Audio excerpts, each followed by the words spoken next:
Like I said, I was part two of that last video. You know, treatment, I was struggling, found God. Got baptized while I was there. Shout out to New Life Treatment Center. Thank you. It was one of the most amazing things that has happened to me. I found God, and there's an individual there that really had me smiling. You know, his name was Joseph. And I found him in the weirdest way, actually. He worked there. He was a maintenance man, and good man. He's a good man. He's a good, really good man, you know. I left my homework in the class, and he was having a church Bible study, and I felt rude by walking out. Right, like I wasn't ready for that. I just wanted to grab my homework and go and work on my homework, and just yeah. So I sat in on it, and he talked about these finding God and praying, and he said some things about, you know,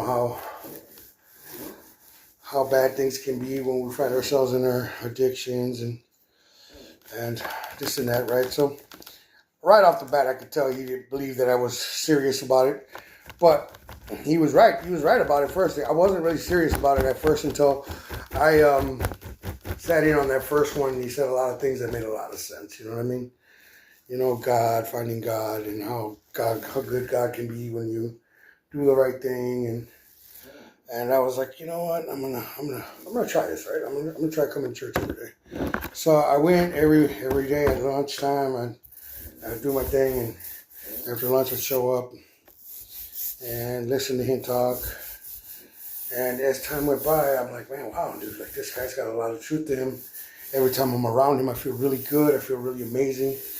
Like, oh, what's going on? You know what I mean? Like, what's going on with me? Like, why do I feel the call to want to be there, do that, be part of that, right? Like, and as I'm getting to it, right, as I'm going for it, and starting to realize that that's my calling. God's calling me, right? I have a dream. The dream is simple. Like, you need to change. You need to follow my path. And this is, you know, loved ones and stuff like that I dreamt about. My daughter and stuff like that. But following the guidance that I need to do, that I was meant to do on this planet, right? I always loved people. I always loved to interact with people. So I chose to move with love from that point on, and then, right, got baptized there, and the whole 9 yards, came out. And it was a really long journey coming out, because I was in a safe